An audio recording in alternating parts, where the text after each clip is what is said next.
काय मागणी आहे, कशासाठी बसला नेमकं उपोषणाला?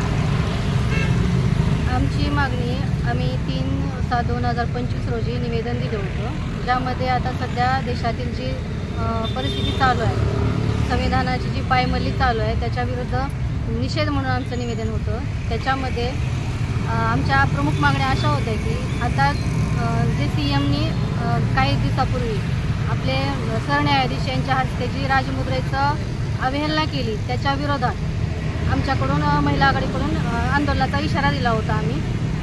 आमची प्रमुख मागणी ही होती की राजमुद्रा त्यांनी आता कायमस्वरूपी करावी. दुसरी गोष्ट जे जिल्हाधिकारी कार्यालयाच्या अंतर्गत जे परिपत्रक चालतात, जे शासकीय किंवा निमशासकीय पत्रव्यवहार आहे त्याच्यावर त्यांनी राजमुद्रा कायमची करावी, याच्यासाठी आमचं आज धरणे आंदोलन आहे. महाराष्ट्रातील ताज्या बातम्या पाहण्यासाठी आमच्या YouTube चॅनेलला सबस्क्राईब करा.